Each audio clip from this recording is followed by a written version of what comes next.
We have started to record the most recent session of SPCH 1113, Introduction to Public Speaking, for the first summer session.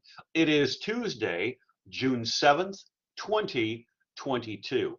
Coming up on Wednesday and Thursday, we have informative speeches for day 1 and day 2. But we're going to get right into some research that you can look at when you are examining different types of topics. And I want to go to my YouTube channel first. Most of the presentations that are available there are representative samples of each semester since the 2020 spring semester. But what I will also do, in addition to this, is examine outlines, audios, and videos that are all available at my website. But when you're at my YouTube channel, this is what it will look like. Scroll down to broadcast and speech projects. Within this window, there are a variety of different materials, but for our benefit, scroll through to spring 2020. That's what we looked at yesterday. Homeschooling in the United States, from Jocelyn Keller. The next informative speech on the list is from the first summer session of 2020, and we've already taken a look at this during a previous course session, Living with an Anxiety Disorder.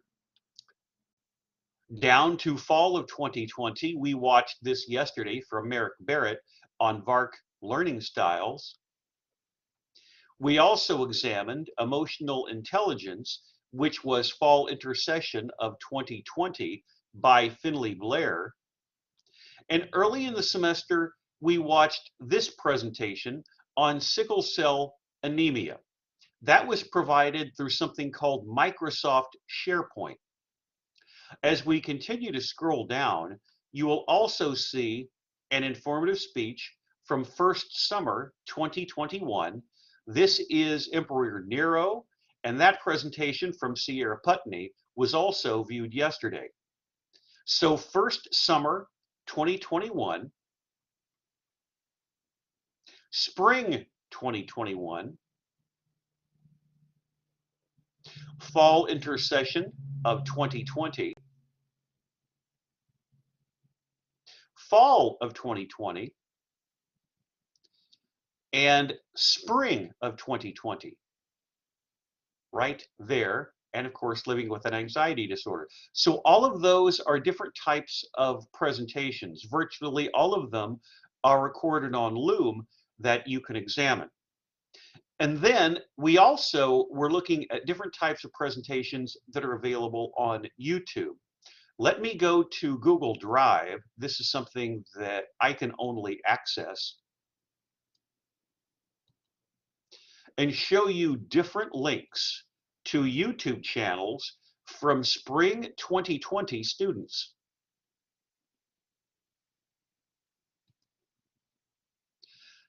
This is also available at my website, but for convenience sake, I will pop it up here through Google Drive.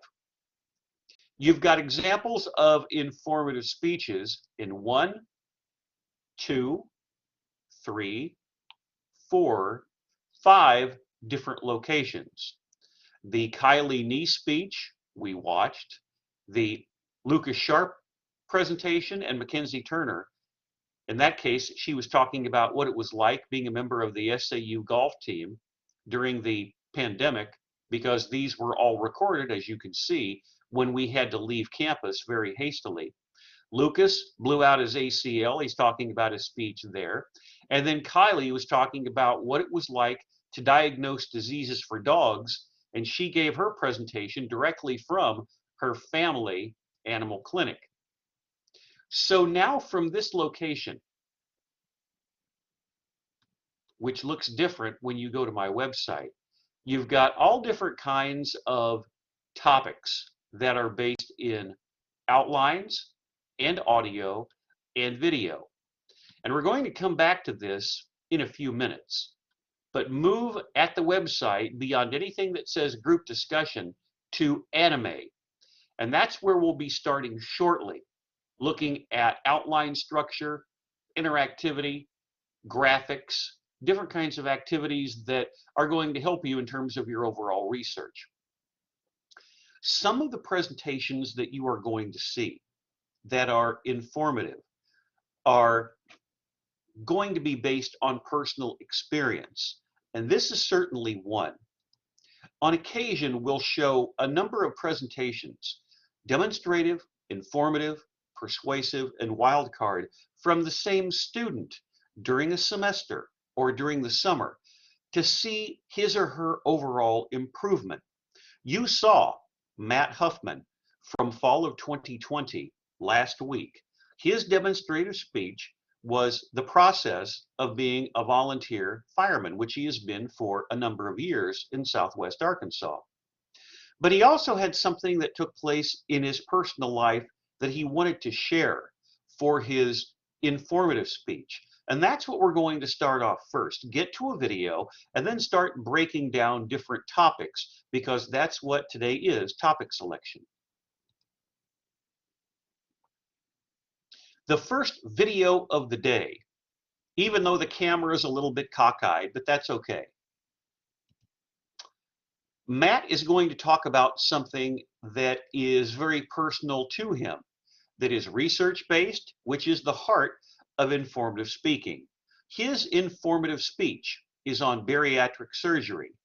Now for the presentations today, as you're well aware, often when we are looking at topic selection, for most of these presentations, I'll leave closed captioning on, as we did yesterday with the first summer 1994 speech on the information superhighway. Let's go ahead and take a look. Good evening, everybody. My name is Matt Huffman.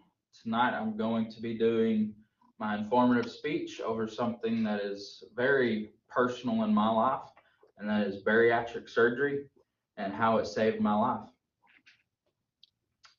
What is bariatric surgery?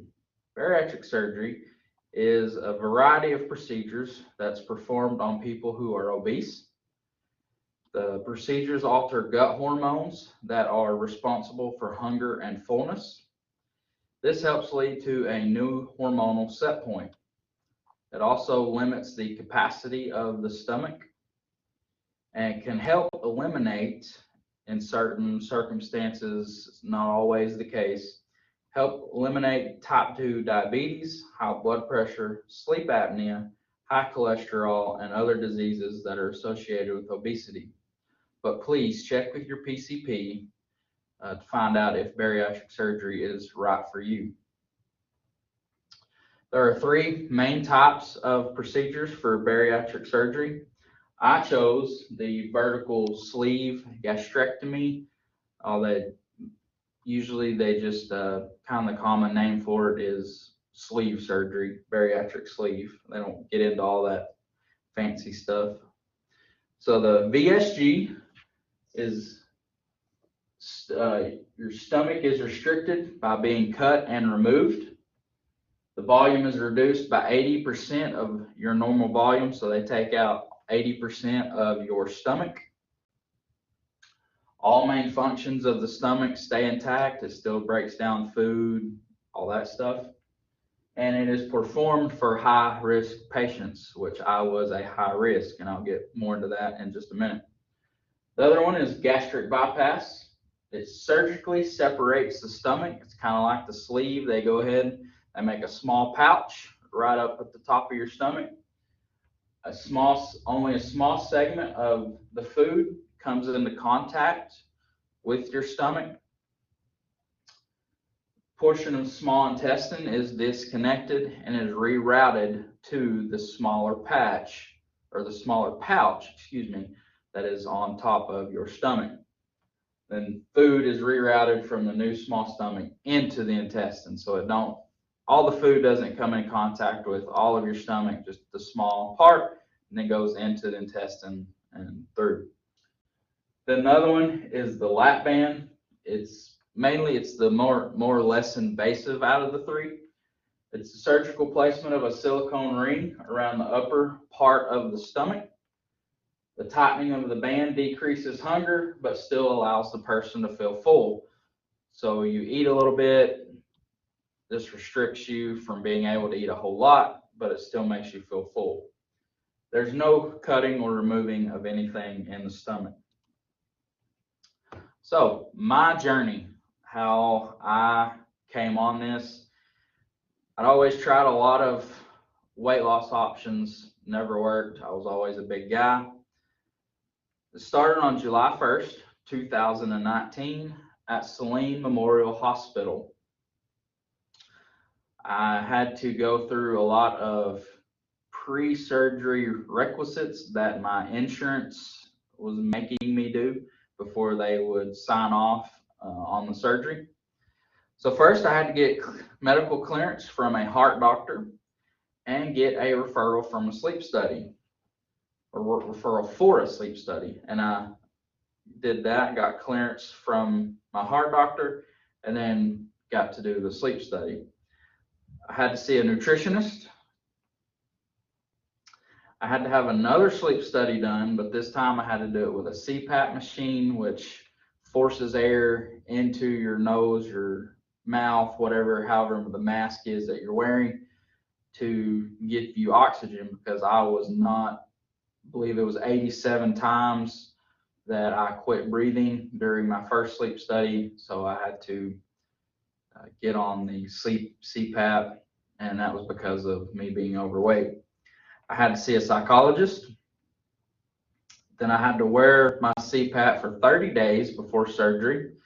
And then they took the readings off of the CPAP and sent them in, got clearance through that. I had to go to 2 help group meetings. And then finally, I had my last appointment with my surgeon, and we scheduled surgery for December 20th, 2019. So why did I have bariatric surgery? There's quite a few reasons, but I'll just name a few. My health. At the time, I was 358 pounds with a basmati body mass index of 47. I was type 2 diabetic and was taking 1,000 to 1,500 milligrams of metformin a day. Was very on the verge of becoming type 1 diabetic and having to go on insulin. I had high blood pressure and was taking 25 milligrams of blood pressure medicine a day. Had sleep apnea, which I had to wear the CPAP machine to force oxygen into my body because I was not getting in any during the night from not breathing. Could not get enough rest. Always felt tired, no energy. Like I said, I tried all different kinds of weight options. Nothing ever worked. And then my family. That was probably the biggest reason why I chose surgery, so I could be around for them. How did it save my life? So before, I was 358 pounds, type 2 diabetic, high blood pressure, no energy, 4 to 5 pills a day, sleep apnea. The one on the right, after surgery, my goal, or my weight now, is 267 pounds. I am off all medications. I am not a diabetic. My blood pressure is normal. I have more energy than I could ever imagine, and I'm just so thankful that I did this. Would I recommend bariatric surgery? Absolutely yes. If you're overweight and have exhausted all avenues of weight loss, then I would recommend that you talk to your PCP about surgery. This is not a magic pill. This is something that just does not happen overnight. You still have to put in work to make this surgery successful. I still have to watch what I eat, still have to exercise, all that kind of stuff. It is a mental attitude, not just a physical one. You have to be mentally prepared to do this because it is mentally stressing. And you have to be disciplined not to fall back into the habits that made you obese to begin with. You can't just eat as much as you want because that's not how it works. You have to follow all guidelines that your surgeon gives you. They give you quite a bit of stuff that you have to go through, quite a bit of stuff after surgery, just to maintain. Like I said, this is not some magical thing that's just going to help you. So I wish I would have done this sooner. Like I said, if you need help, reach out to your PCP because they can help you get this process started. So thank you for watching, and I hope everybody has a great night. Thank you.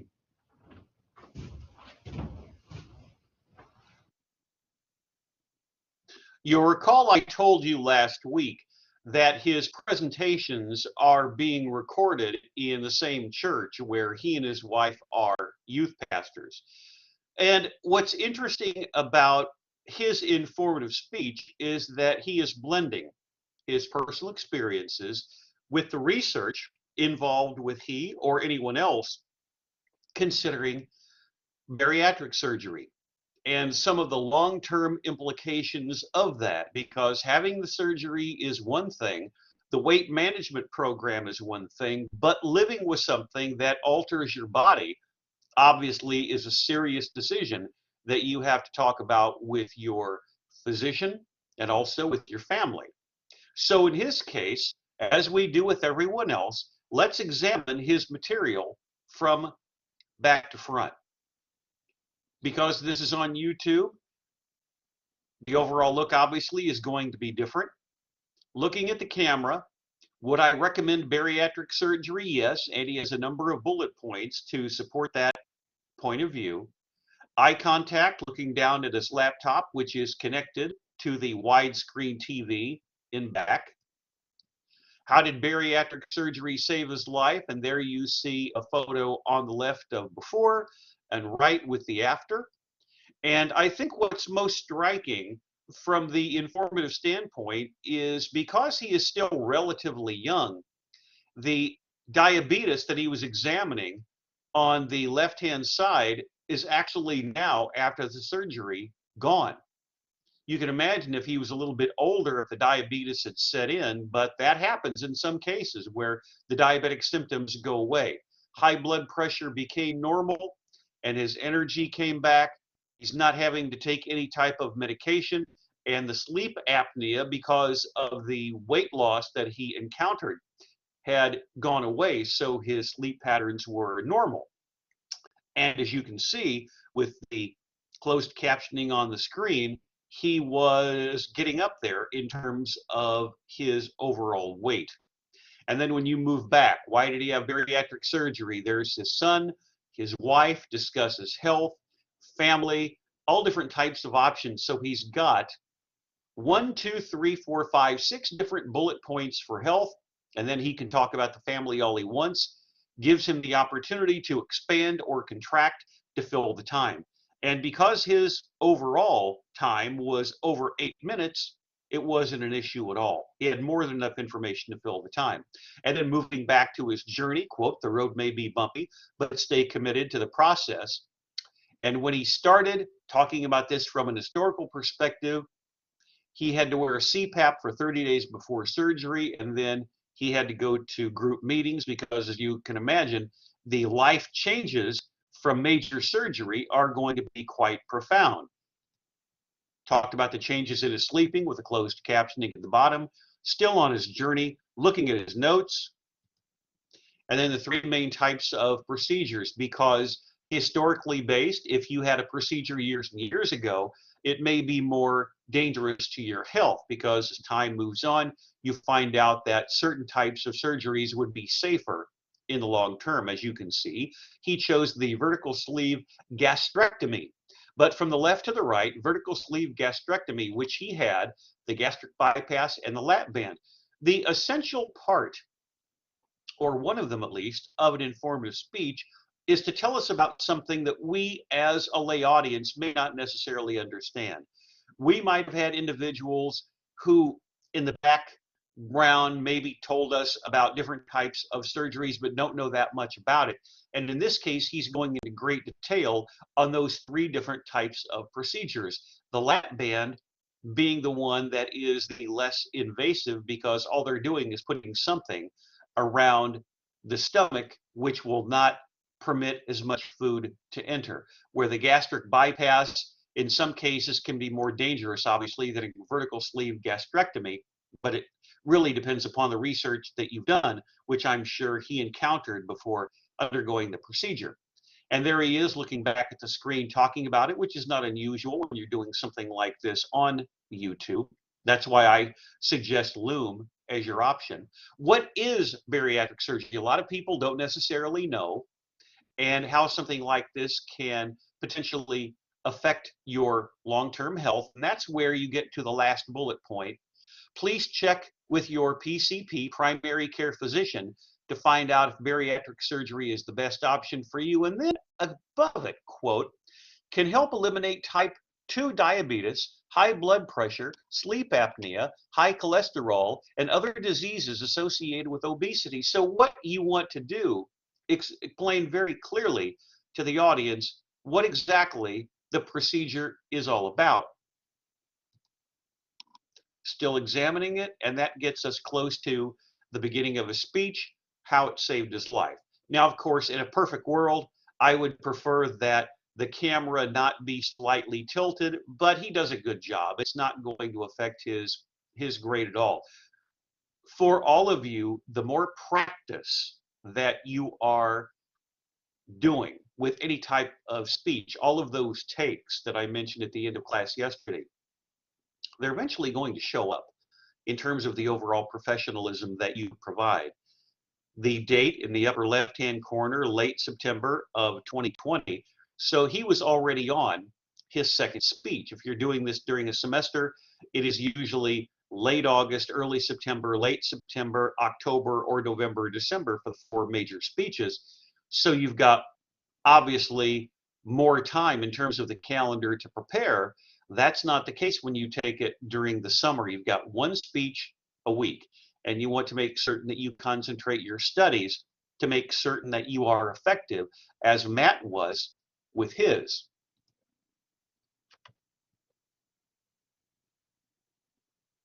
And thankfully, it's still on his YouTube channel, so we can go ahead and watch it. What you're going to see now is from my Google Drive, which I upload to the website. So it looks pretty much the same, but the formatting is slightly different. Let's take a look at some outlines first, and then go to informative speech video and audio examples.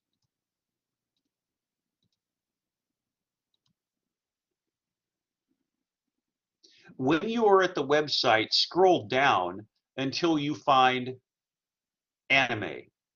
Here are some of the topics, not all, over the past few years that have been informative topics in my speech class.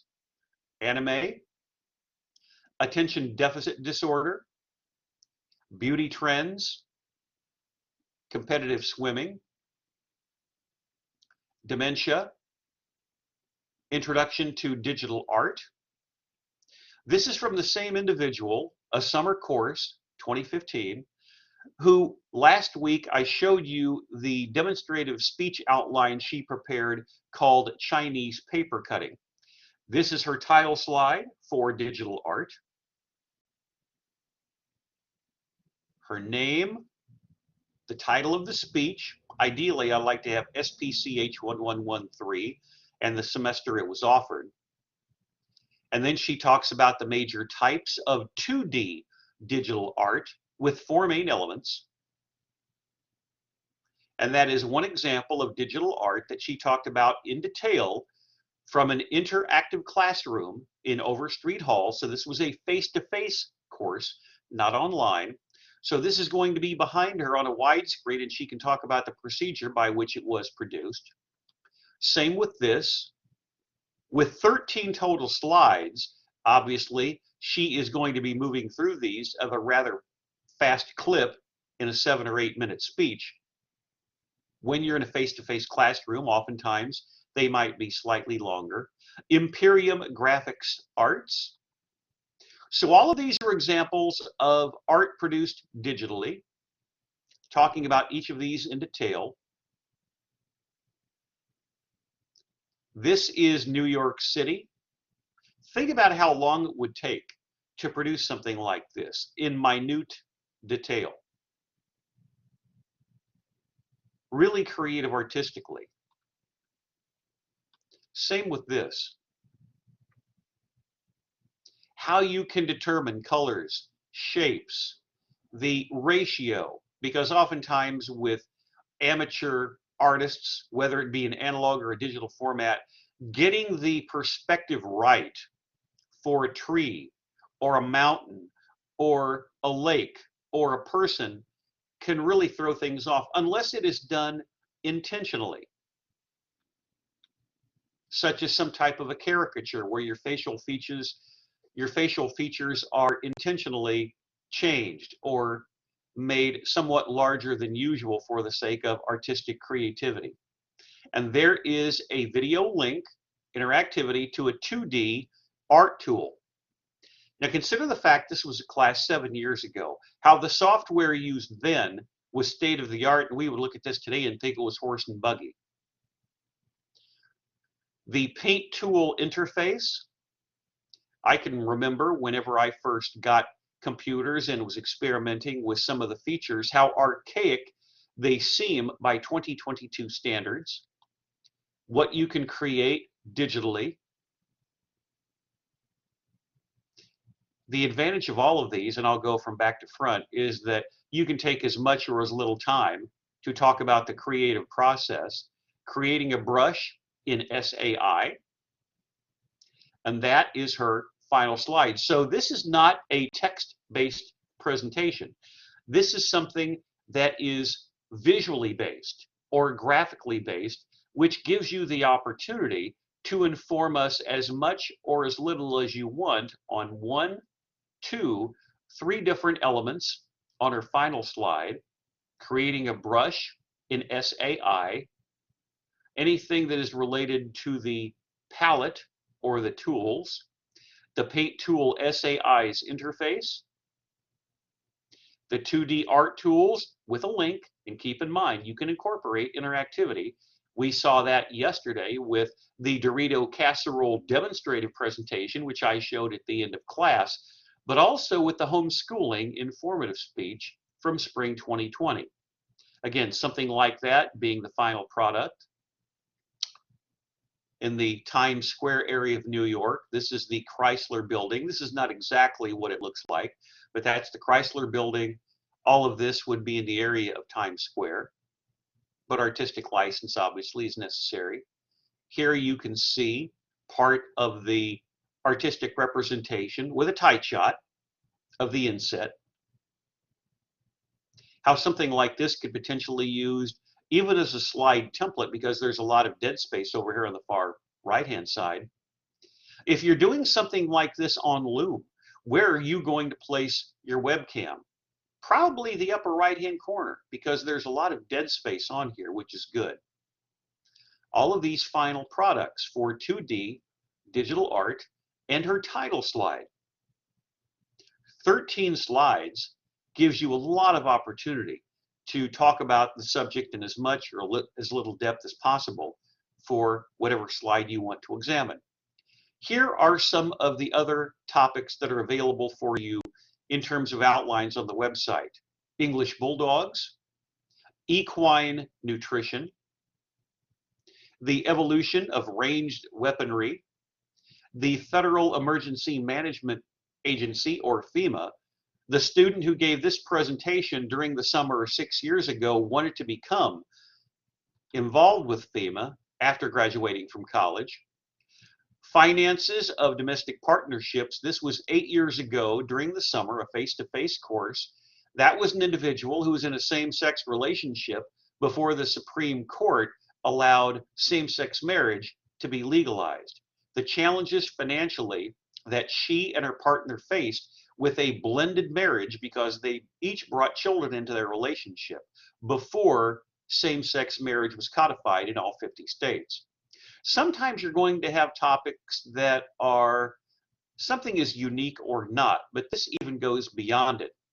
This is something called the Hindu sati, or widow burning, an ancient practice in India, the Hmong movement, which was very interesting. That comes from the same person that we showed you last week. You may recognize her name on the title slide. Let me show you her title slide first. The way that she's got it set up. Make certain that we know who you are. There's the title of the speech, her name. It's an informative speech, and it was first summer of 2014. So who are the Hmong people? An Asian ethnic group from the mountainous regions of China, Vietnam, Laos, and Thailand, photos of the Hmongs, and then because we're talking about something from another part of the world, it's relevant for you to let the audience visualize geographically, where is Thailand? Where is Laos? Where is Vietnam in Southeast Asia? Where is Cambodia? So if you're doing something that is from around the world, it's always helpful to have some type of a map to let the audience try to visualize it more clearly. The tradition, culture, and lifestyle of the group. Again, what do they wear?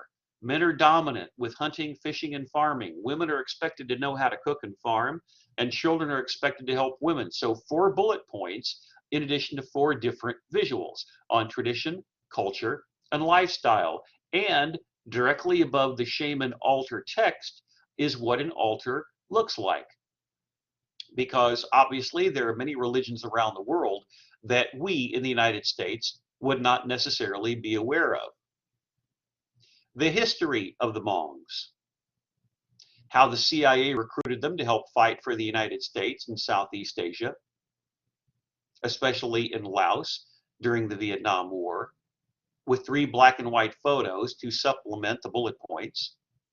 Those who were left behind, villages raided, men tortured, women sexually assaulted, women dying from starvation. Those suspected for helping the United States were hunted. So there have been a lot of challenges with their long-term survival since the mid-1970s. Where are they today?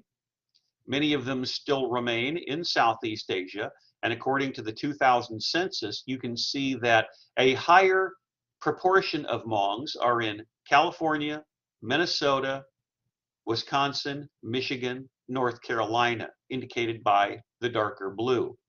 And then the movement itself, here's a project to help awareness of them who are still being persecuted in Laos, and a link to a video clip talking about the Hmong people. For over 50 years, we still hope for the day when the U.S. will help us out. We still have family and friends who live in fear, not knowing when the next attack will be. We still have hope. So there's a little bit of a persuasive tinge at the end of the presentation, but that's okay. As with many of the outlines, I will examine them if they're in this format and look at them from back to front in terms of the design consistency, in terms of the graphics, the interactivity, the storytelling ability, but most importantly, how Pashwa with the Hmong movement, or what you just saw with Bailey from the same summer session 2014, examining digital art, how are you taking your graphics and putting them into an attractive package that makes sense to you to inform the audience? Some other topics we've had include human trafficking, making Magnolia blossom. Those were community service activities.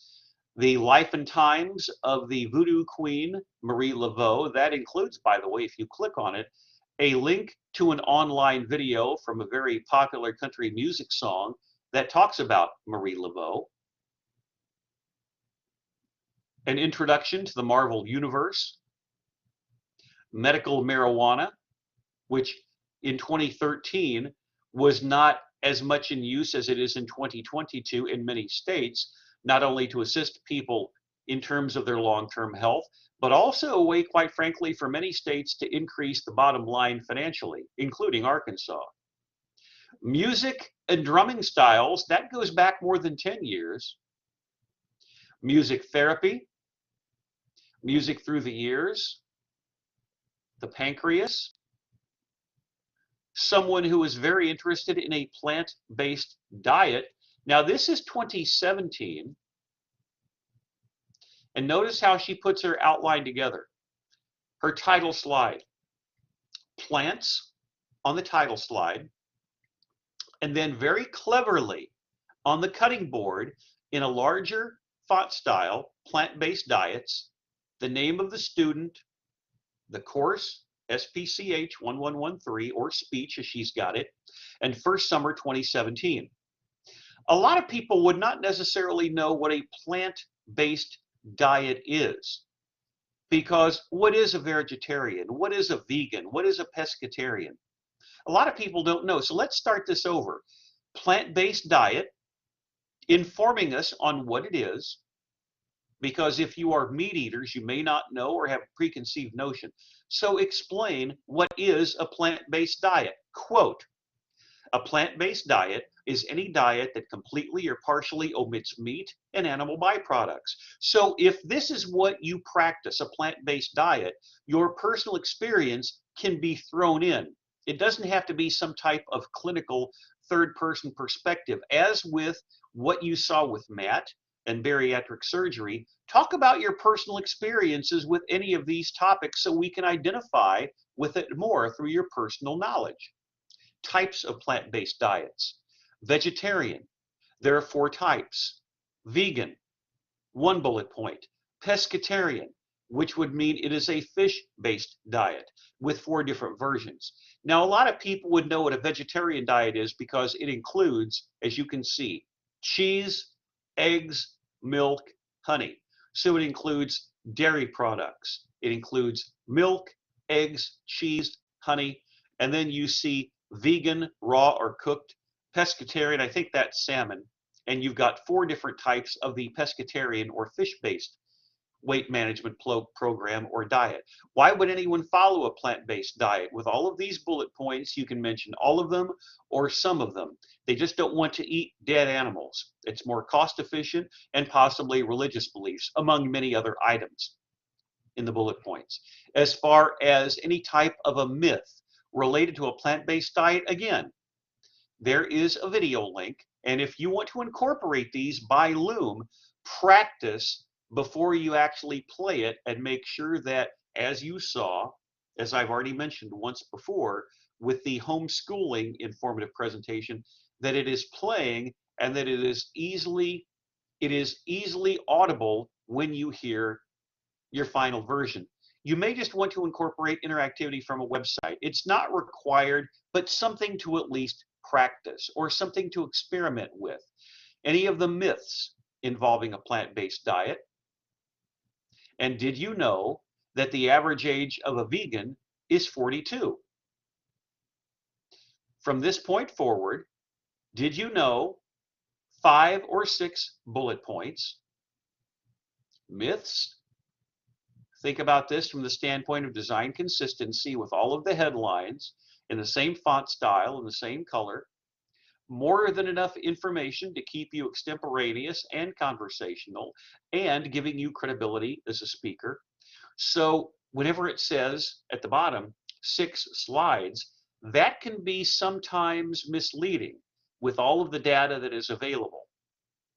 A couple of the presentations that we've seen are anywhere from 10 to 12 slides, but if you're in a classroom circumstance, you might be going through those slides quicker, where with plant-based diets, more bullet point based, you're going to go through it slower. So the number of slides is really dependent upon how much information that you are providing and whether it is text-based or visually based.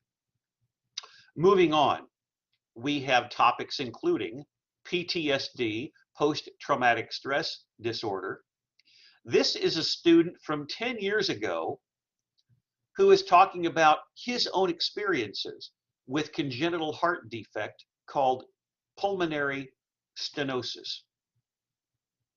He describes what the condition is, because a lot of people would not necessarily know what pulmonary stenosis consists of, but is oftentimes a congenital heart defect, a congenital heart disorder. So he provides an inset of the heart. How the condition can be fixed, medicine, a balloon, or open heart surgery to repair the valve. And here you can see photos from the student himself. And I said, is it okay that you want to share this? And he said, I have no problem talking about this whatsoever, because he felt that it saved his life.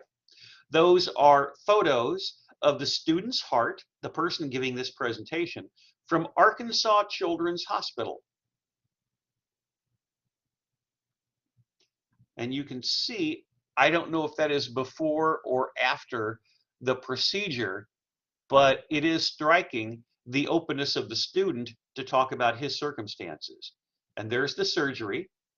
To fix the defective valve, open heart surgery must be performed. Next slide contains graphic photo. This was in a face-to-face class. And I said, look, there may be some people who feel uncomfortable seeing a photo of your heart. So let everyone know in advance. Before you go to the slide, if you don't want to examine it, look away. And that's what he said. Then he went to the next slide. And that is his heart, a photo taken during the procedure. It is fascinating to look at. And also that he had the ability to talk about this from an informative perspective, because whenever you're very young, you don't necessarily think about how these circumstances could affect someone who is the same age as everyone else in the class. The recovery process, 4 to 7 days, total time in the hospital, depending upon the condition. And those are the references, including the NIH, which is the National Institutes of Health. Design consistency, the color of the slides, the text, the font size of the headlines, the bullet points, the color of the text within the slides themselves. There's nothing that calls attention to itself in terms of being unprofessional or being out of order. It gives you the opportunity as a speaker to talk about this in as much detail as possible. And that's where the planning comes in. Any of you might look at these slides and practice and think, I really want to juxtapose the order, and that's certainly acceptable. Other topics from the past, these are all outline based. Writing ATVs. The Kingdom of Saudi Arabia, that was from someone who was an international student from Saudi Arabia. What it is like to work inside a sawmill. This was my Tuesday night class from the fall of 2011. This is 19 slides given in an interactive classroom. But he said, Professor Reppert, my presentation is primarily going to be visually based. So I'm going to tell a visual story in my 6 to 7 minutes and go through the slides relatively quickly. And that's what he did. So let's start at the top. The sawmill. He discusses the scales. This is in Southwest Arkansas. The log deck, 2 photos. Crossover deck. A debarker. Whenever we go through the pine forest of Southwest Arkansas, one of the things we don't necessarily think of is how long it takes to process this into wood product. Sharp chain, in-feed chain to the game itself. This is a borderline demonstrative speech as well, but because he is informing us and visualizing the sawmill so well, it's certainly acceptable to inform us about this, because a lot of people would not necessarily know what it is like to produce wood or what it is like to be inside a sawmill. Number 1 and number 2, tipple. Sawmill drop sorter. A stacker. The kill, 2 photos. Boiler and dry shed. In-feed to the planer mill. The planer mill and the graders. Drop sorter, stacker, strapper, and ticket maker. The finished product and shipping. And then the end of his presentation with a bibliography. Now in this class, A bibliography is not necessary because implicit in this is the research that you provide not only from your personal experiences, but from all of the research that you're providing, because that is implicit research. But if you want to include any of this data, it is certainly acceptable. Back to front, from the bibliography all the way to the front, telling us the story of what it is like, informing us of sawmill activities. These are all his photos that he's incorporated into the presentation. And circa 2008 or 2009, I had a student do something very similar to this. He grew up on a chicken ranch in East Texas, thousands and thousands of chickens that he was involved with. And he wanted to do an informative presentation very similar to this, which is not on my website, but his father would sell the eggs to, I believe, Pilgrim's Pride, and Pilgrim's Pride would sell a lot of those eggs to McDonald's franchises in East Texas to produce a number of breakfast products. Fascinating perspectives if you have never been inside a sawmill.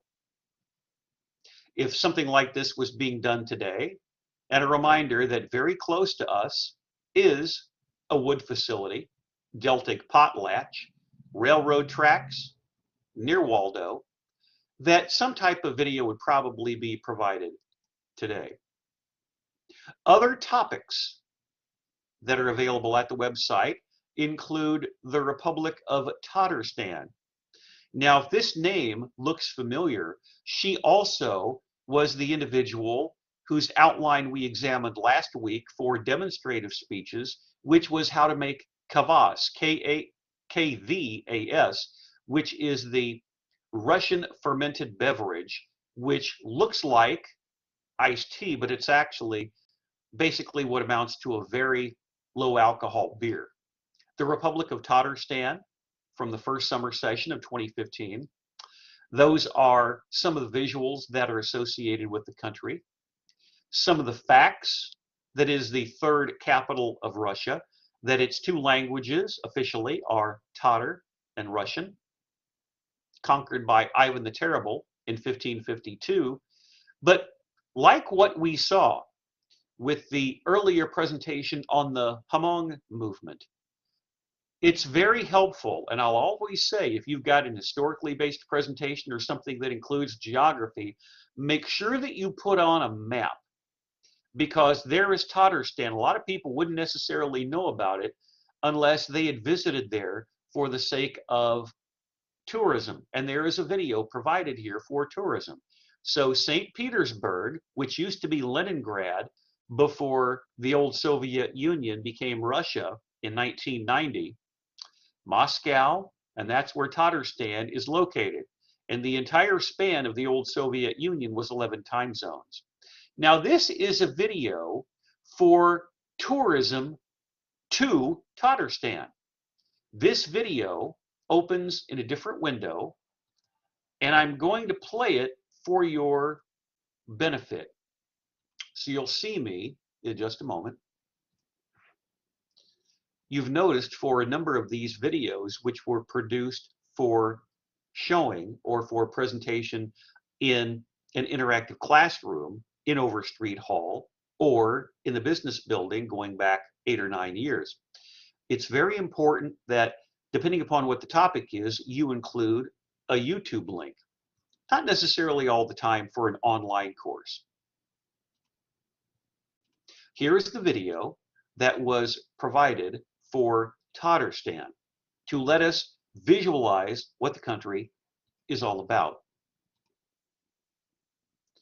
We'll go full screen, play about 90 seconds of this. Tatarstan is the jewel in the heart of Russia, a place where history and future coincide, and cultures and religion coexist in peace and harmony. Come discover the treasures of Tatarstan. Kazan is a unique and beautiful city, dating back over 1,000 years, a perfect combination of history and modern infrastructure. Just 1 hour's flight from Moscow, Kazan is one of the most popular tourist destinations in all of Russia.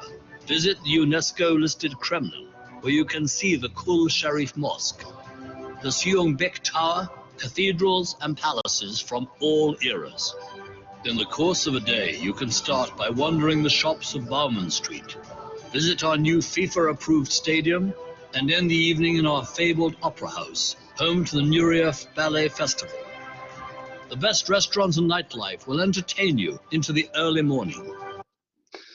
We're at the 1 minute mark of that video. Now I am going to go back on my screen. I'm going to leave that on for just a moment because that is a roughly 8-minute video. I'm going to return to her outline. This video that you're watching ties into a slide called Kazan, the heart of Tatarstan. If you decide to incorporate a video clip, you may want to experiment like I'm doing right now. I'm hearing all of this audio that is being recorded live through headphones. If you ever are recording your presentation that includes interactivity without headphones, you're going to get an echo because your webcam is going to be recording audio from your speakers in the same way that it is also being picked up from the original feed online. So if you decide to include any type of video clip, probably a good idea to plug in your headphones to the computer.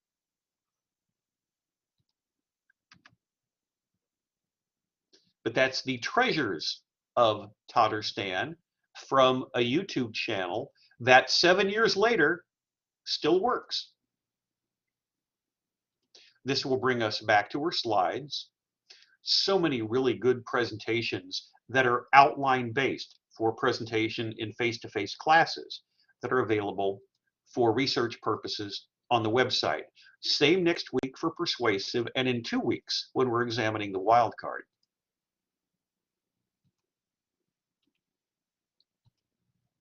The rest of her slides include who are the Tatars, an ethnic minority group. And here are some individuals on the left, traditional costumes on the right. Think about what we had for the Hamong speech earlier. Some of the culture of Tatarstan. They prefer a Western style of clothing. Some of the occupations include agriculture and hunting. Those are some of the foods. This is what's helpful when you're examining other cultures. What do they like? Bullet point 1, lamb and rice play a prominent role in the diet. Bullet point 2, famous in the world for pastry, especially meat pies. And that's the end of the presentation. And those are 9 slides. The design consistency, and you're noticing I'm mentioning that term intentionally and frequently, is going to assist her in her informing the audience and remaining extemporaneous. So not necessarily word by word bullet points, but phrases, because the phrases are going to encourage the extemporaneous quality. Other topics that are informative on the website: teen depression, the brain and nightmares. Now, even though some of these topics are a little on the older side, it's still helpful to see how the topics that were produced in summer courses years ago, fall, spring, fall intercession, are still telling a story. Type 1 diabetes, type 2 diabetes. Welcome to UCA. Wild hogs, which includes security, say that fast 3 times. Security camera still video clips of property that was owned by the family of the person giving the speech, where feral hogs, F-E-R-A-L, feral hogs were destroying their property. Yoga.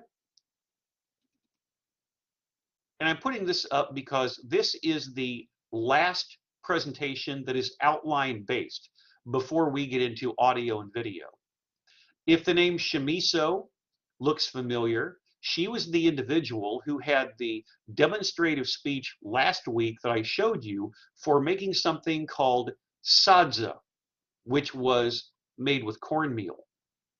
Look at her title slide. Very colorful, yoga on top in large print and in the same color after a couple of visuals that were taken locally, her name, the course, when it was taken. Always make certain that your name is on the title slide. So let me leave that up for just a moment.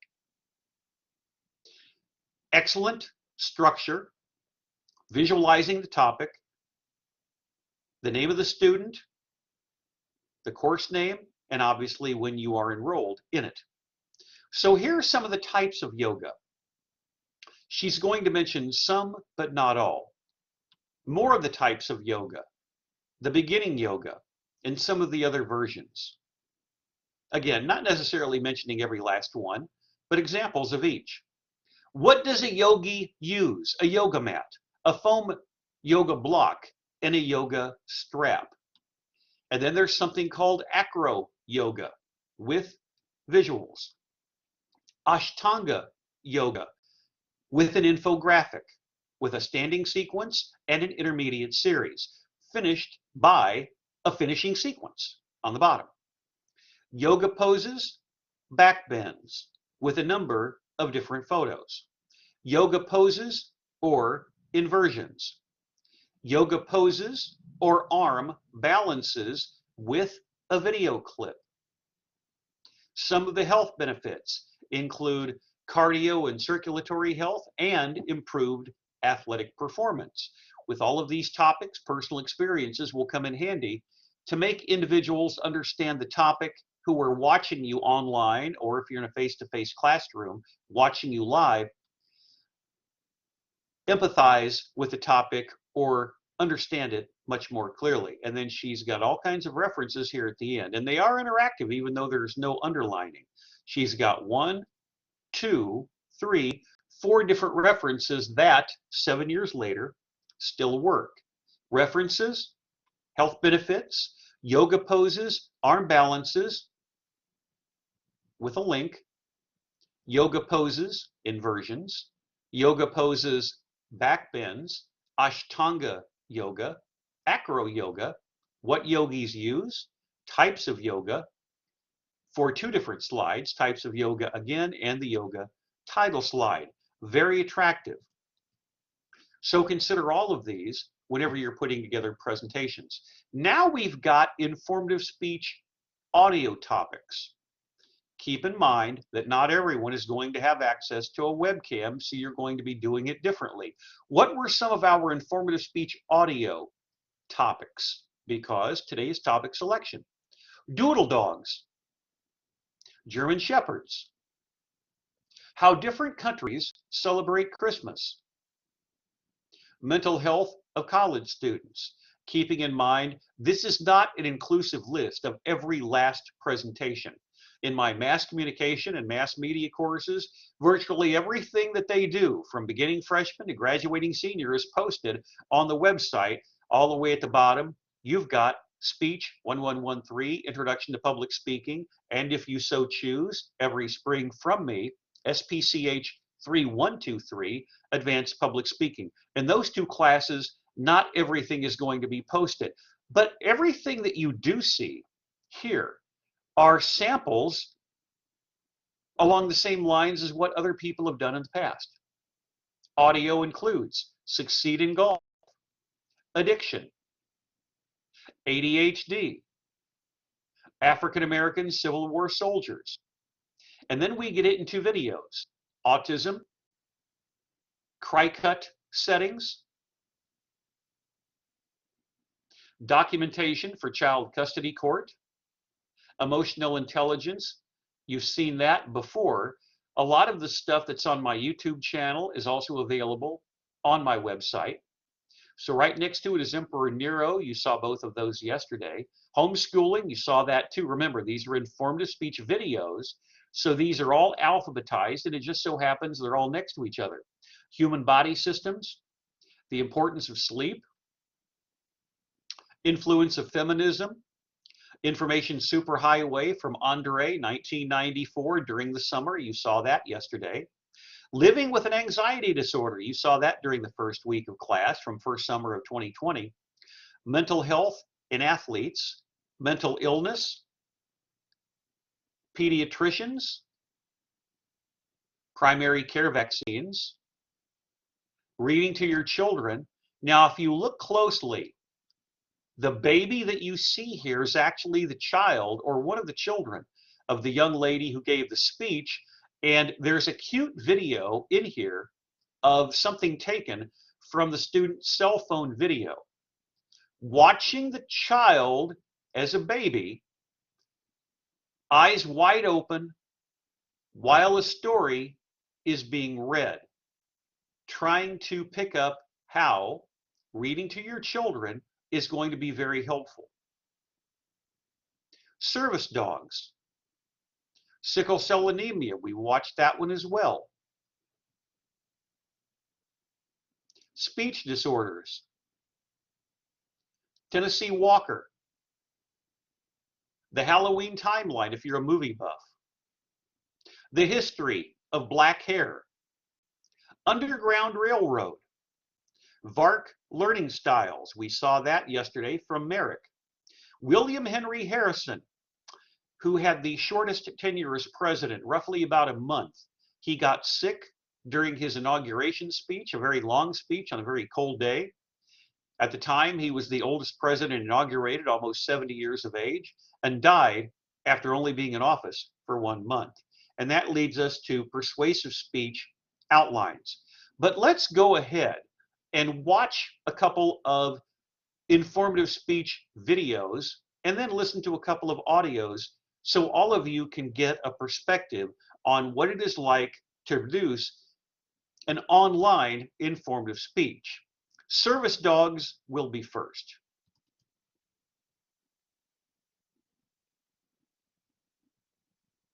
Hi, my name is Sam Hawkins, and this is my speech on service dogs.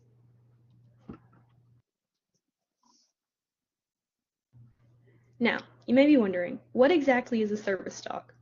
A service dog is a dog trained specifically to assist a person who is disabled.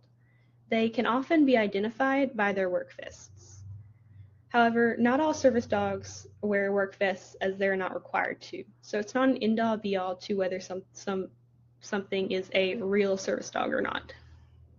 Common service dog breeds include German Shepherds, Labradors, and Golden Retrievers. However, any dog can be a service dog so long as it is well trained and suitable for the job. One of the most common examples of a service dog you may have heard of is a seeing eye dog, also known as a guide dog. But there are many different reasons why someone might need a service dog. There are many types of service dogs, and they can help with so many different disabilities. Some examples would be hearing dogs, who can alert their owners to sounds around them, such as doorbells or smoke alarms. Mobility assistance dogs, who can provide their owners with stability. Diabetic alert dogs, who can alert their owners to changes in blood sugar and if it gets too high or too low. Seizure response dogs, who can assist their owners during or after a seizure. And allergy detection dogs, who are able to detect allergens and alert whenever they find them. Service dogs can help with mental illnesses such as OCD and PTSD, as well as physical disabilities. So service dogs are not limited to, say, blindness and deafness. They can also help with OCD, PTSD, anxiety attacks, panic disorders, things like that. I have personal experience with service dogs. My late grandfather had a service dog for over a decade, so basically my whole childhood. His service dog was a Yorkshire Terrier named Trigger, and he looks just like the one in the picture. He helped him with his diabetes and his heart problems, so he would alert him if his blood sugar got too low or too high, and would alert if he detected any symptoms of, say, a heart attack. He was trained to know that his vest meant he was on the job, so when he was wearing his vest, he was in a more serious mode, but when he was out of his vest, he was allowed to play and be basically a family pet. What do you need to know about service dogs? First and foremost, owners do not have to disclose their disability to you, and they're probably not going to want to. You shouldn't ask what somebody's service dog is for or what their disability is. It's seen as disrespectful and invasive. You should also not ask to pet a service dog. Petting and playing with a service dog might seem like a fun idea because in most people's minds, it's just a dog. However, we must remember that these are working animals first and foremost, and petting and playing with a service dog could distract them from their owner's needs, which is an annoyance at best and at worst could be dangerous. Service dogs have several legal protections under several different laws. The most notable being the American Disability Act. Service dogs are allowed to go anywhere their owners can go, such as movie theaters, restaurants, things like that. Service dog owners also do not have to share their medical history or disability for their service dog to be allowed somewhere. So they only have to prove that their service dog can do the services that they say that it can do. That is the only thing that they have to demonstrate. If a business refuses to let in a service dog, they are at risk to be sued for discrimination for disabilities. Many people think that to train a service dog, you need thousands and thousands of dollars and access to some professional fancy service dog training service, but that's just not true. Disabled people have the right to train their service dogs themselves, and often do. So long as your service dog is trained to do the things that it needs to do, it's perfectly fine to train your service dog at home. Under the American Disability Act, a dog must be fully trained in order to be allowed in public spaces, however. So dogs in training don't automatically have the same protections as a fully trained service dog and may not be allowed everywhere that a fully trained service dog is allowed to be in. However, it does vary based on state and local laws. You may have heard of a thing called an emotional support animal. You may have thought, isn't that the same thing as a service dog? What's the difference? They are definitely not the same. A service dog is specially trained for an owner with a disability. Service dogs are able to perform tasks to help their owners. Emotional support dogs act as companions for their owners and as comfort animals, rather than specialized helpers. Service dogs may be able to provide the same emotional support that an emotional support dog can, but emotional support dogs cannot provide the same services that a service dog can. Emotional support dogs also don't have the same protections under the ADA, which just means that they might not be able to go into the same public spaces that a service dog is able to. However, they do still have protections under the Fair Housing Act and are allowed on airlines with their owners. In conclusion, service dogs can be used for many disabilities, not just physical. There are many mental illnesses and different types of disabilities that a service dog could be used for. You should always be respectful of owners and not try to pet or distract their service dogs, or ask about their disabilities or be invasive. Service dogs provide a necessary aid to many people and make their day-to-day lives easier and more accessible. And that's all I have for you today on service dogs. Thank you for listening, and I hope... As I had indicated yesterday during our informative speech research session, give yourself an opportunity once you officially conclude the speech to, in your mind, count 1001, 1002 after you say thank you, let it linger, because oftentimes if I let it go until she says thank you and cuts it off, then the video recycles and I have to go back to the end of the speech one more time. She does an excellent job of blending informative research on service dogs with personal experience involving one of her family members. Because one of the things that you're not supposed to do with a service dog is to get too involved, because its job is to take care of its owner and not get distracted. If you've ever seen any blind students on the SAU campus, and I have in my years here, you're always told to leave the service dogs alone. And also the harness and the lettering comes in handy. So let's take a look at some of the visuals that Sam puts into her presentation. Scroll back. The emotional support is obviously something that is relevant. You'll notice that on some of her slides, her webcam is obscuring some of the text. So let me repeat this.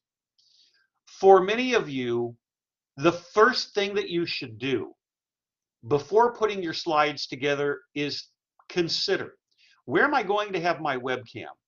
My preference, if I'm in this class, is upper left or upper right. Probably upper right, because most of the time, because we're putting material on from left to right, other than maybe centering a headline, this is going to be the place where there is less opportunity for text to be obscured. So that should be your first priority, and then work all of your slides around it. Didn't affect her grade here, but if this is something that someone kept on doing during the term, obviously is going to affect your grade in the long run, just from an aesthetic perspective. Also, if I wanted to nitpick, and I'm really not, but make certain that you are filling the webcam with your face, and double check the lighting source to see if you can make it as optimum as possible where individuals can see you. But now let's take a look at the slides themselves for the informative content.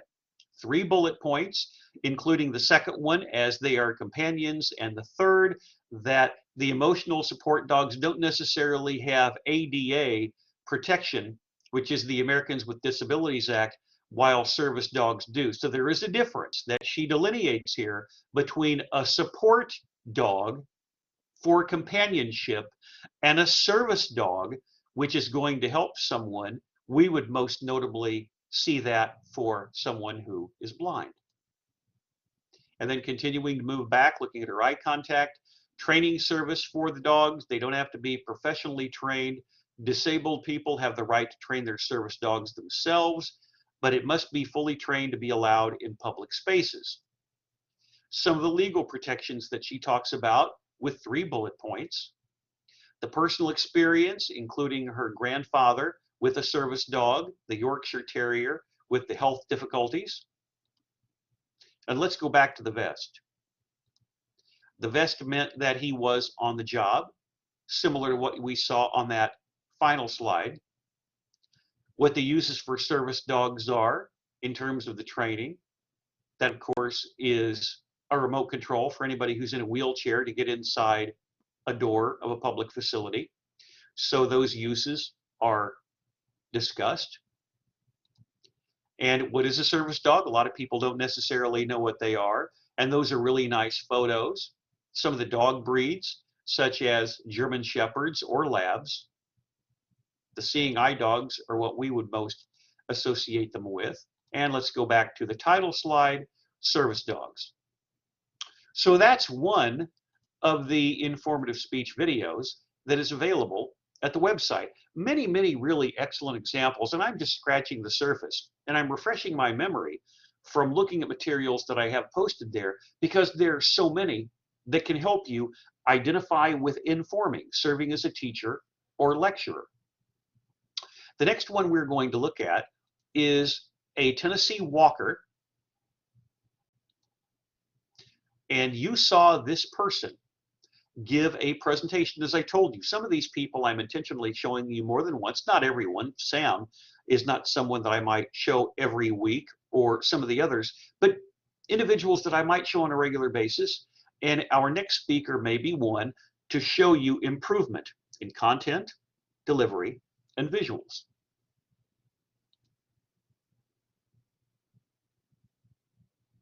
She's going to be talking about her horse.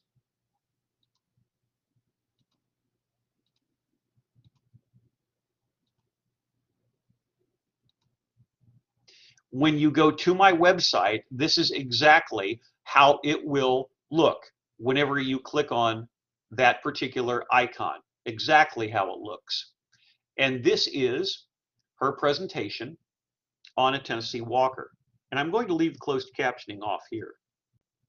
Hello, my name is Jordan Walker, and I did my informative speech on Tennessee Walkers. What is a Tennessee Walker? A Tennessee Walker is a light horse breed founded in the middle of Tennessee, and it is also how it got its name, Tennessee Walker. The breed is a Pacer, Standardbred, Thoroughbred, Morgan, and American Saddlebred stock. Generally, the height of the horse can be about 14.3 to 17 feet. Generally weighs about 900 to 1,200 pounds. I actually have a Tennessee Walker. Her name is Queen. She is about 15.3 in height and she's 21 years old. The lifespan of a Tennessee Walker is about 30 years old, so converting that to human years is about 85 years old.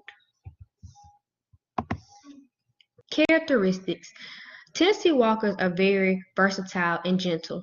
She works very good with my 3-year-old brother. She lets him pet him, feed him, ride her. She doesn't try to buck or kick or take off running when she sees him.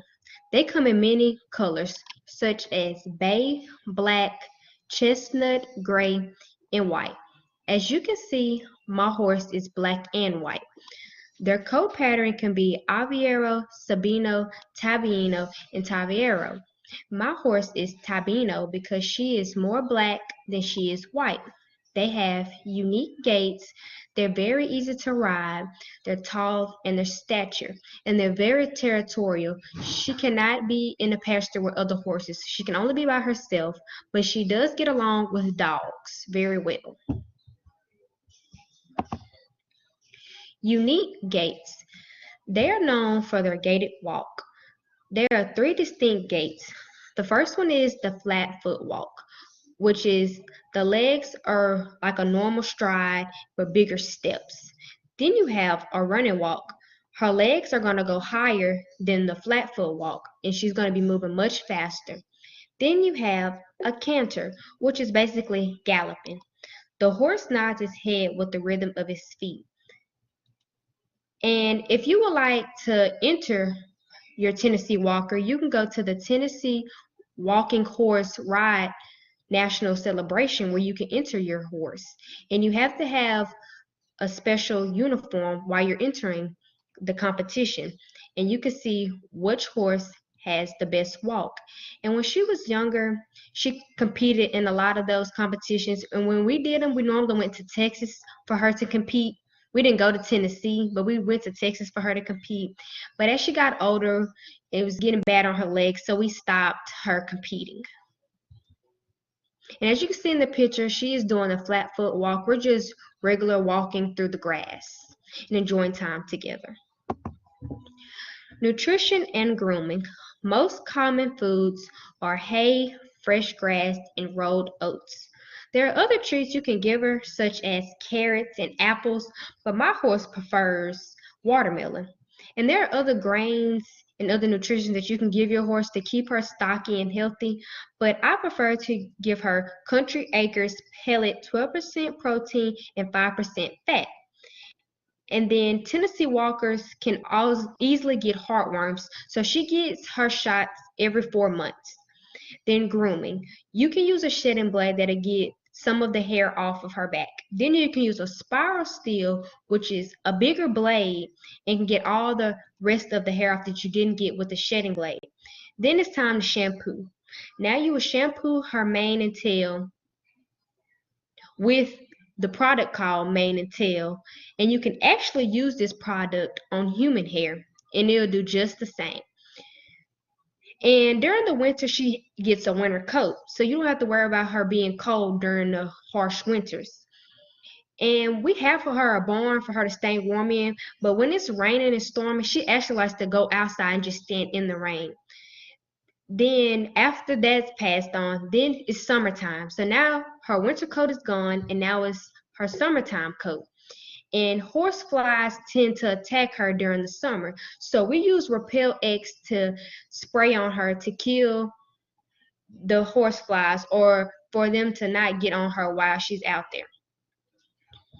And as you can see, while I'm finished grooming her hair, after I get done shampooing and conditioning her hair, I braid her hair and she seems to enjoy that. Health risks. There are 3 main health risks to look out for while having a Tennessee Walker. Hyperkalamic periodic paralysis is a condition that can cause uncontrollable muscle twitching, muscle weakness, or paralysis. Then you have polysaccharide storage myopathy.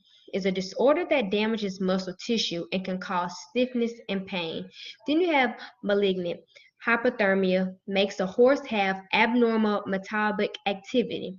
And if you see any of these diseases or anything occurring to your horse, you should probably take it to the vet to get it checked up. So maybe you can get shots or antibiotics or actual treatment to your horse so your horse can be in less pain during this time while it's going through these processes. And this is the end of my presentation. I hope you enjoyed my presentation and maybe thinking about getting a Tennessee Walker, or it could be part of your family just like she was part of mine. Thank you. What is really well done from Jordan is you can tell she is practiced.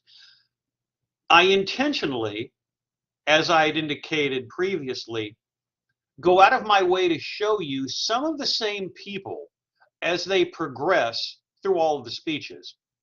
Jordan's speech last week was the demonstrative speech on making peanut butter blossom cookies. Notice how much more confident and poised, and she did a good job with that speech. It was a little bit short, but I gave her the benefit of the doubt grade-wise. How much more poised and confident she is, and this is only the second of 4 major graded presentations. So she structured everything in such a way that is not only faithful to the concept of informing, she chooses a topic that she feels comfortable with. Her Tennessee Walker talks about it, includes personal photos. The only thing that she needs to work on right now are dropped G's. And I told her about that, and there were fewer and fewer of them as the term progressed. The fall intersession of 2020, as you can see from the upper left-hand corner, is exactly like the summer. 19 class sessions in the month of December, in the same way that we've got 19 class sessions right at the end of the May, but primarily during June. So let's examine her stylistic approach. First of all, she knows where the camera is, her expressions come through, her personality comes through, incorporating all of these videos, showing off the horse, and those are really excellent photos that she provides at the end for the sake of source documentation. But now let's work back, looking at her slides, her visuals, and then her persona on camera. So there's the health risk with bullet points. Look at her eyes, nutrition and grooming, including a personal photo, and we know where she is time-wise in the middle left-hand side from loom. Maintaining eye contact in the direction of the camera as we are still on health and grooming and transition into unique gaits. So she's using a script font style for her headlines and varying the font style for the bullet points. It all depends upon what you feel comfortable with. Same thing for the characteristics.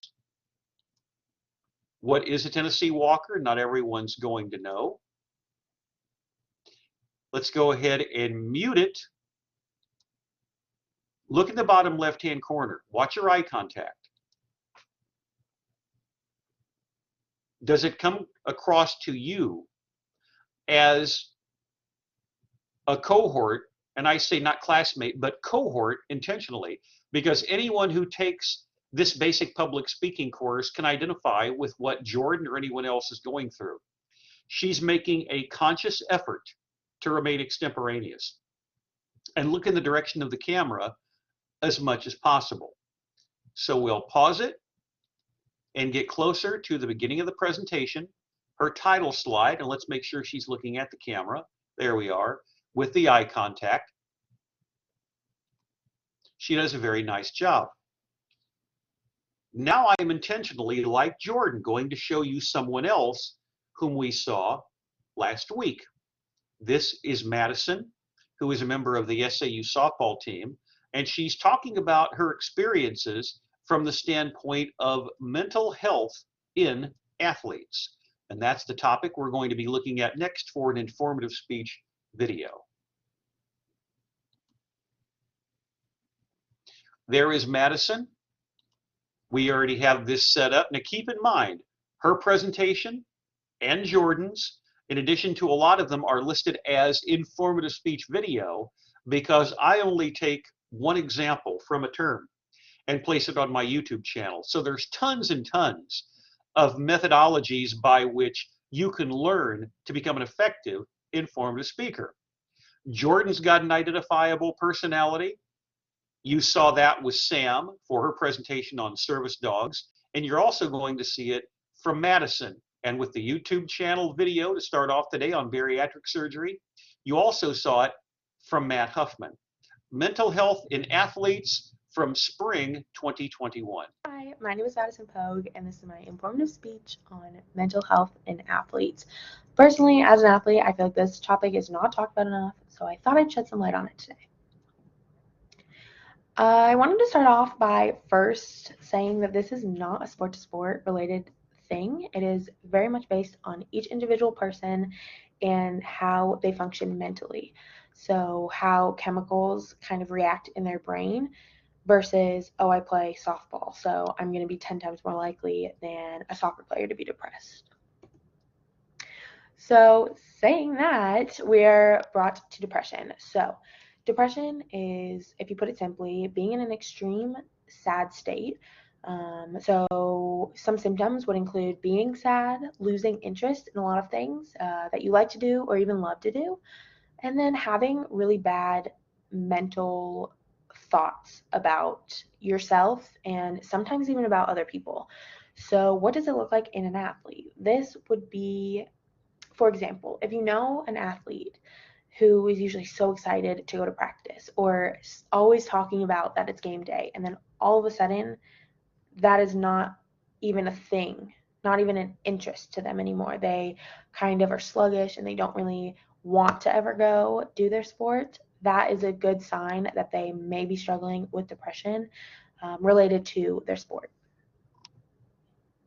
Next up is anxiety. So anxiety is whenever people worry about certain instances or outcomes, anything like that. So usually when it comes to athletes, it's performance based. And this basically means that they are very worried. They have like a fear that they are going to not be able to live up to the standard that they've made for themselves, or even a fear that, you know, they can't perform how they know they can perform.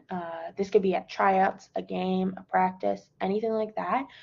So, for example, someone with performance-based anxiety, they will get super worked up when it comes to if there's a super important game. They will kind of disconnect during a school day and they will just be in their head thinking, you know, like, I need to do this. I hope that I can do this. And they just kind of worry before the game that, you know, I won't be able to get my numbers that I usually do, et cetera, et cetera. So some things that come along with being anxious or having anxiety is that you worry, that you have a fear of disappointing or just a fear of something bad happening.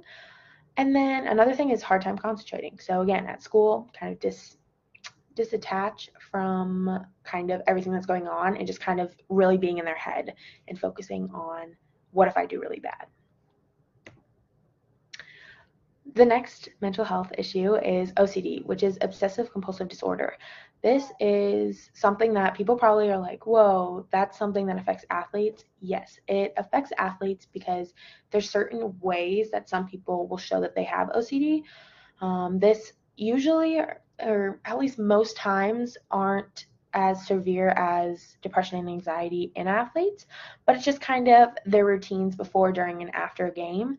Some people may have to listen to three specific songs at a certain time before the game, and have like kind of a routine, or else just mentally they feel like something's going to go wrong if they don't do this.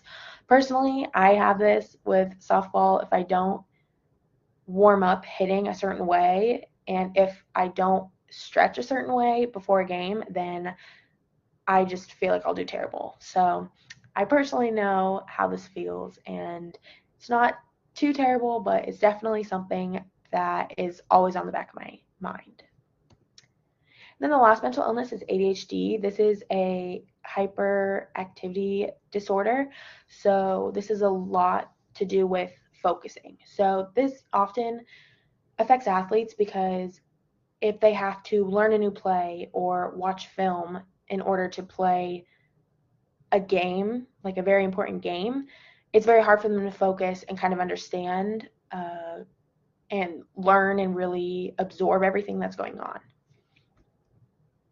Thank you so much for watching and listening. I kind of hope this informed some of you guys on some things that you didn't really know was happening with athletes. As I'd indicated, please make certain that when you're done, 1001, 1002, 1003, and then pause. And I know that may feel like a mantra, but it will help you so much. So I'm just cutting her off there in the final second. What you notice about Madison, like what you've seen with so many other people that we have viewed more than once, the level of comfort to your classmates, talking to a camera or doing it by audio, and you heard little bits and pieces of our final presentation while Madison was speaking. But that really does matter, because the more that you are in front of the webcam, the more that you're watching all of these different video clips that no one else is going to say. I'm repeating something I said during class yesterday. That's going to show up on camera. During the pandemic, I had roughly about 425 plus videos that were recorded live like this on both Blackboard and Blackboard Collaborate Ultra. And even though I've been involved in the media and public speaking for a number of years, I still learned from watching, and I now feel more comfortable than ever. Just in Madison's case, notice the level of comfort that she has. She's very prepared and informed in talking about mental health and athletes, but she's not doing it in an overbearing manner. She's talking to you. It's something that you can relate to. And the graphics are attractive as well. So she's looking pretty much at the camera the whole time, depending upon where your eye contact is. Jordan's webcam obviously was in a slightly different location because her eyes, when she was looking at her webcam, and Sam's were not exactly the same eye contact as Madison, because Madison's also got a tighter shot cutting off the top of her head. So that may affect where your eyes are. But here she has professional looking visuals for ADHD. She also has a 5-minute timer going backwards in Loom. And because we're in a spring semester, once you get past that 30-day free trial or 28-day free trial, you've got basically 5 minutes. And she took the 5 minutes and did it with reverse countdown so she would not get cut off. Good job there in terms of advanced preparation. With symptoms, athletes with ADHD, and how it affects as much of 12% of the population. There you have OCD, obsessive compulsive disorder, including some of the symptoms.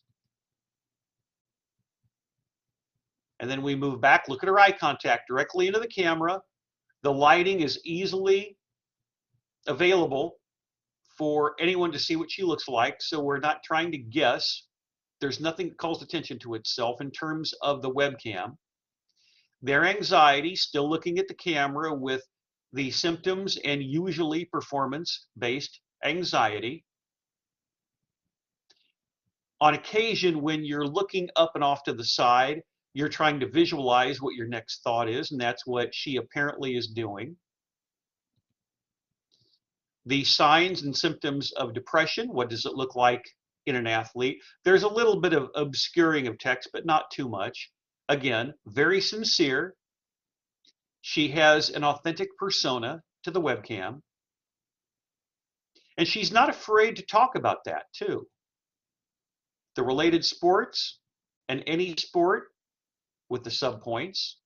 And here is the beginning of her speech. The visual is one where she comes across obviously as very likable. So that brings us to our final informative speech for the day. All of these are at the website, and oftentimes there are individuals who will provide audio over their visuals, whether it be Microsoft PowerPoint or Google Slides. We saw that last week on at least one presentation, and that's how we are going to end the day. This is audio over slides for an informative speech on doodle dogs.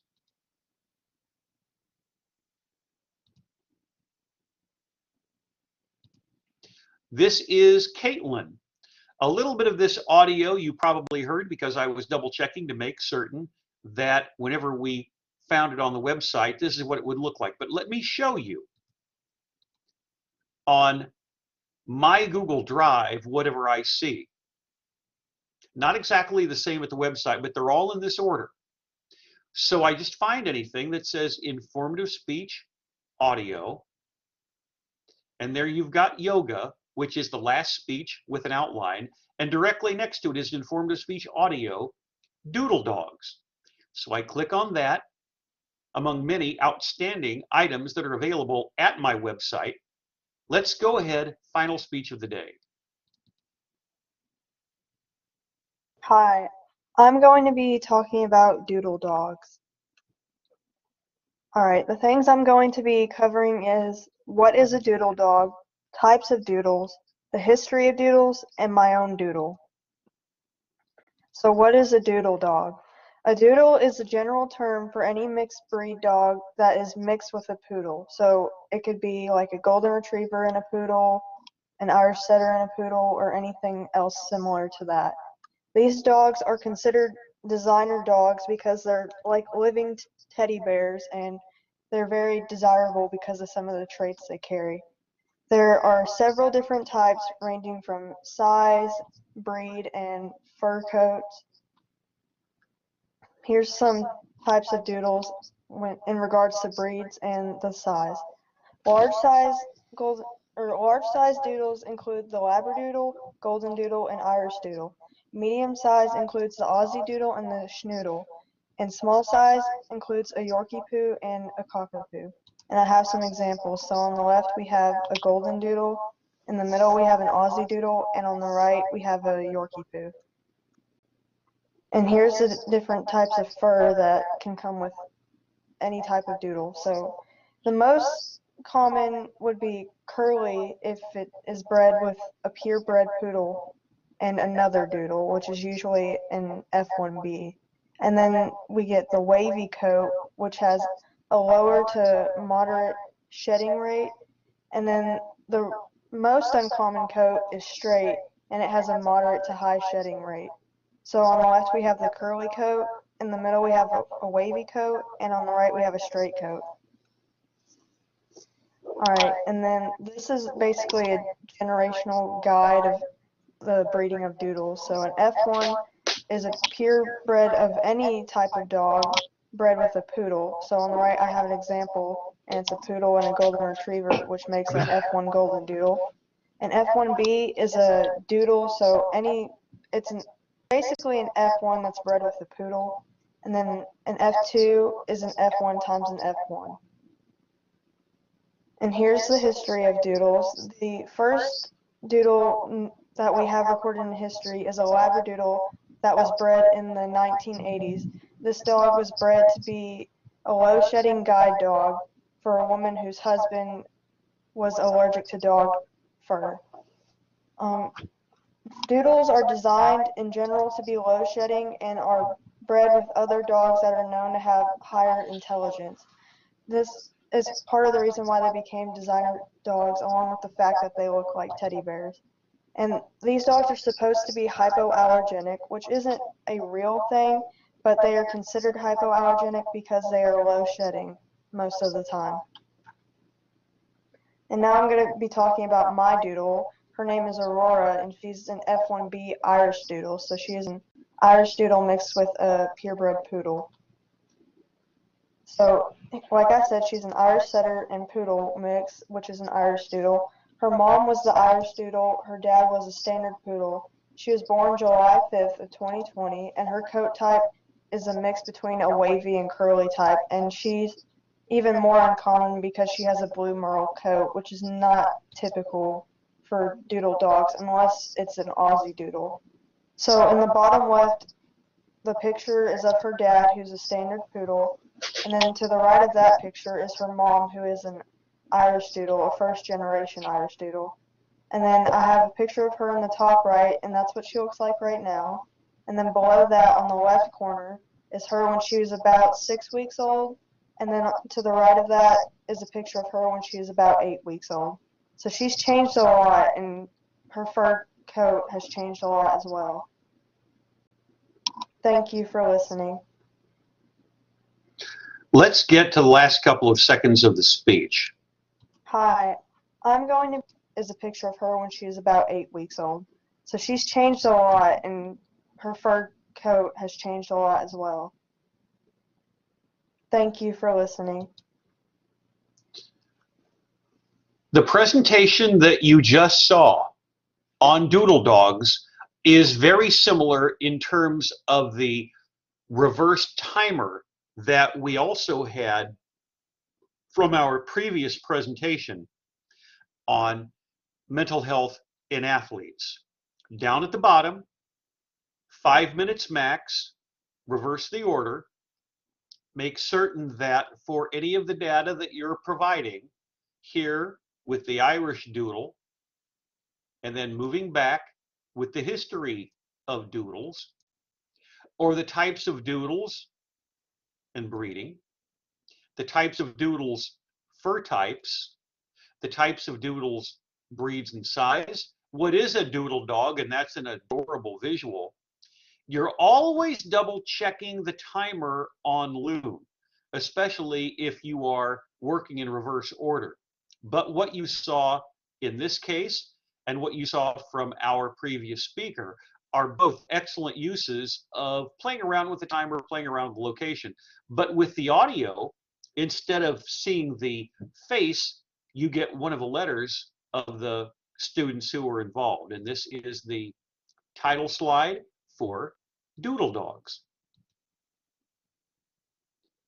Lots of excellent. Let me go all the way down to the bottom before we see persuasive. On the website, remember, William Henry Harrison is the last informative speech video. And then there are so many excellent versions of video, audio, and outlines for informative speeches. So make certain that for either Wednesday or Thursday, I get the material before class. My preference is an anime right there is the first actual topic. Make certain that I get it by class time tomorrow, either at my Yahoo address, and some of you are sending material to my SAU address, but you are my content creators, and I want to make certain that whatever you are doing, that we can watch any of it in real time. So a couple of other items before we conclude for the day.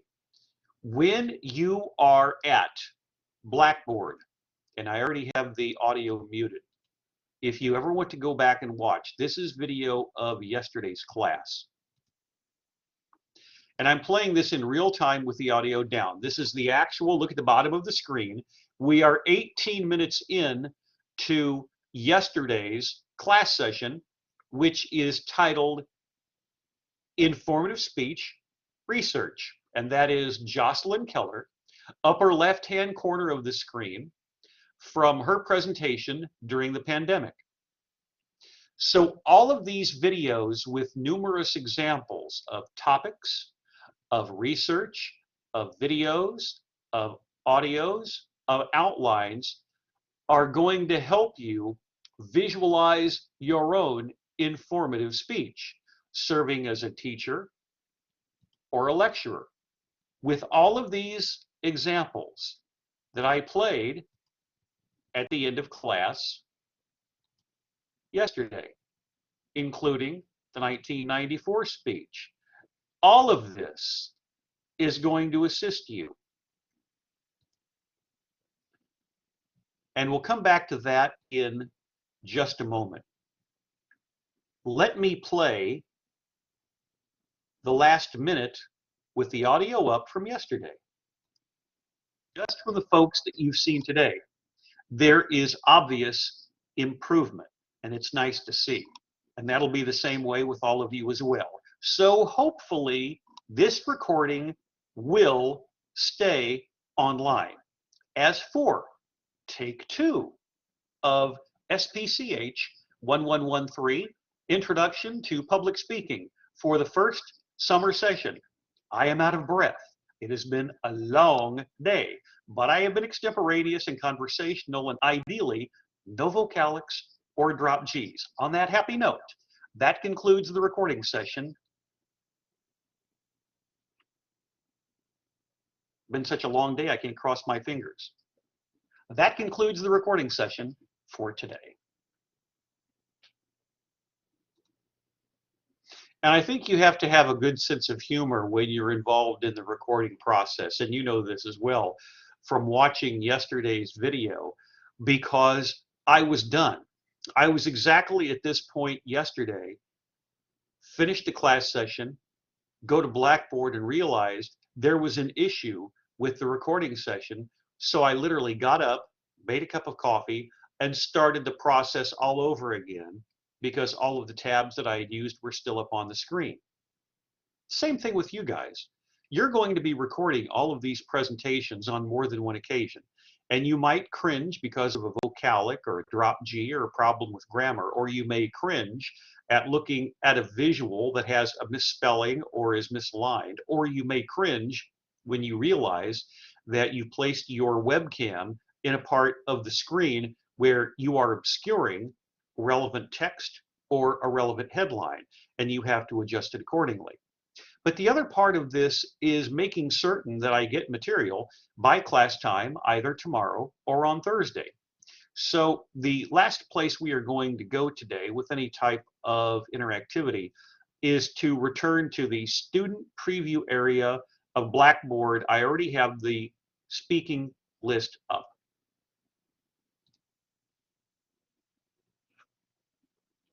According to the Grade Center on Blackboard, everyone has logged into the class, but not everyone has presented. And I only have one person with a medical excuse who has not given a demonstrative speech. If you missed a demonstrative speech, you'll have to make up your grade for the semester with the other presentations. It's very important with an online course that students are responsible for getting their work done on time. So please make sure that you adjust things accordingly. We have to keep moving on no matter what. So these are my day 1 people and my day 2 people. And if you have any questions about anything, you can always send me an email. Especially, do not use Loom on your phone. Always do it through your computer. If you send it to me on your phone, I'll probably send you an email right back and say, please use your computer, because as you saw from the presentation on brownies last week, the video, if you send it from your phone, plays vertically. And that is fine if you're playing it on your phone, but it doesn't work on the computer. So that's our setup. It'll be interesting to see, like what you had today, the improvement week by week. And it does happen. The more that you practice, the more self-confident you are going to appear on camera. And with all of the people that we have seen more than once, from demonstrative the first week to informative the second week, you do see that. And now it's just a matter of trying to find a topic that you think is interesting, visuals that are going to stimulate your extemporaneous and conversational abilities, and then watching the final result and submitting with proper time management. Don't let the speeches run too short. Something that you feel is representative of your abilities. As a glass half full person, that's the way I'm always going to view these, with positive, constructive criticism. But I can't grade what is not submitted. So please make certain you are faithful to the deadlines. As for SPCH 1113, Informative Speech Week continues with day 1 on Wednesday. Good luck in your respective speech preparation processes. And that concludes the recording session for today.